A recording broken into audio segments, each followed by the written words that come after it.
दोस्तों, आज हम आपको महाभारत की कुछ अनसुने और रहस्यमय कहानी बताएंगे। तो दोस्तों, वीडियो पूरा जरूर देखें। तीसरी विचित्र कथा। शरशैया पर लेटे भीष्म को इच्छा मृत्यु प्राप्त थी। जब बाणों से उनका शरीर छेद दिया गया, तब भी उन्होंने देह का त्याग नहीं किया। महाभारत के अनुसार सूर्य जब तक उत्तरायण नहीं हुआ, तब तक वे इसी तरह शरशैया पर लेटे रहे। युद्ध समाप्ति के बाद भी उन्होंने कई दिनों तक शरीर नहीं छोड़ा था। प्रतिदिन उनसे बचे हुए योद्धा कृष्ण और पांडव आदि प्रवचन सुनने आते थे। एक दिन युद्धोपरांत भीष्म के मृत्युवरण से पूर्व पांडव उनका आशीर्वाद लेने गए। बातचीत में युधिष्ठिर ने पूछा, पितामह, पुरुष और स्त्री में किसे अधिक यौन सुख प्राप्त होता है? संतान द्वारा माता और पिता कहे जाने से माता और पिता में किसे अधिक कर्ण प्रिय लगता है? भीष्म ने उत्तर दिया, राजा भंगाशुण के अतिरिक्त इन प्रश्नों का उत्तर कोई नहीं जानता। उनकी अनेक अनेक पत्नियां और संतानें थीं। इंद्र के श्राप से वह स्त्री बन गया और उसने एक पुरुष से शादी कर संतानों को भी जन्म दिया। इस प्रकार उसके ज्ञान में पति और पत्नी तथा माता और पिता का अनुभव है। वही तुम्हारे प्रश्नों का उत्तर देने में सक्षम है। चौथी विचित्र कथा, क्यों मारे गए थे? अर्जुन के 3 पुत्र थे। द्रौपदी से जन्मे अर्जुन के पुत्र का नाम श्रुतकर्मा था। द्रौपदी के अलावा अर्जुन की सुभद्रा, उलूपी और चित्रांगदा नामक 3 और पत्नियां थीं। सुभद्रा से अभिमन्यु, उलूपी से इरावण, चित्रांगदा से बभ्रुवाहन नामक पुत्रों का जन्म हुआ। चित्रांगदा का बभ्रुवाहन महाभारत के युद्ध में लड़ा था। कहते हैं कि अपने ही पुत्र द्वारा अर्जुन मारे गए। यह कैसे हुआ, इसके पीछे भी एक कथा है।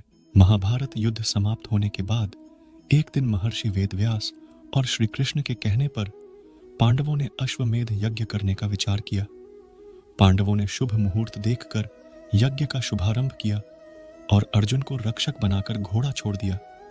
वह घोड़ा जहां भी जाता, अर्जुन उसके पीछे जाते। अनेक राजाओं ने पांडवों की अधीनता स्वीकार कर ली।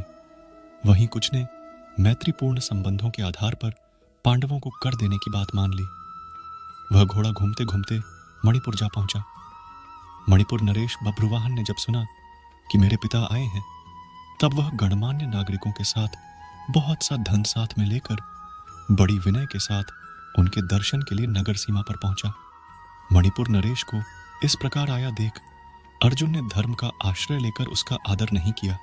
उस समय अर्जुन कुछ कुपित होकर बोले, बेटा, तेरा यह ढंग ठीक नहीं है। जान पड़ता है तू क्षत्रिय धर्म से बहिष्कृत हो गया है। पुत्र, मैं महाराज युधिष्ठिर के यज्ञ संबंधी अश्व की रक्षा करता हुआ तेरे राज्य के भीतर आया हूं। फिर भी तू मुझसे युद्ध क्यों नहीं करता? क्षत्रियों का धर्म है युद्ध करना।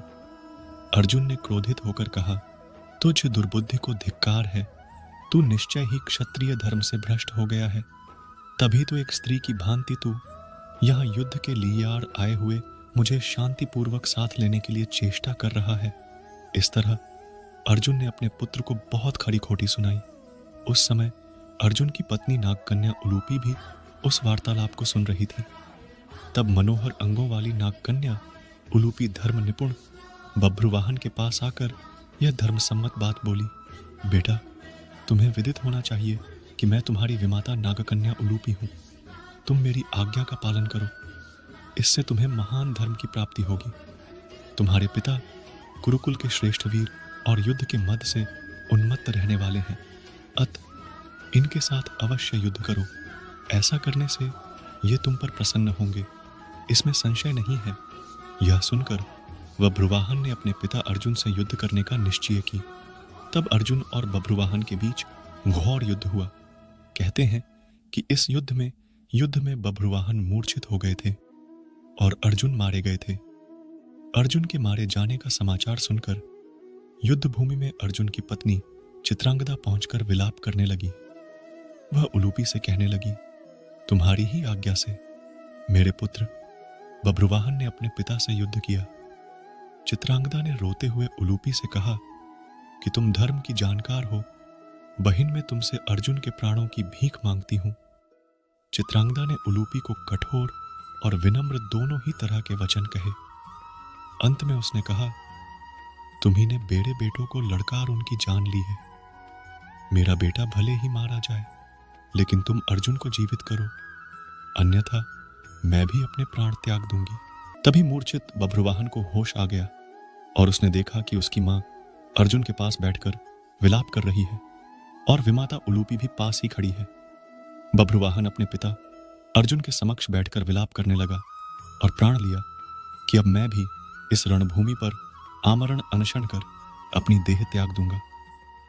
पुत्र और मां के विलाप को देख सुनकर उलूपी का हृदय भी पसीज गया और उसने संजीवन मणिका का स्मरण किया। नागों के जीवन की आधारभूत मणि उसके स्मरण करते ही वहां आ गई। तब उन्होंने बभ्रुवाहन से कहा, बेटा उठो, शोक मत करो, अर्जुन तुम्हारे द्वारा परास्त नहीं हुए हैं। ये मनुष्य मात्र के लिए अजेय है। लो, यह दिव्य मणि अपने स्पर्श से सदा मरे हुए सर्पों को जीवित किया करती है। इसे अपने पिता की छाती पर रख दो, इसके स्पर्श होते ही वे जीवित हो जाएंगे। बभ्रुवाहन ने ऐसा ही किया। अर्जुन देर तक सोने के बाद जागे हुए मनुष्य की भांति जीवित हो उठे।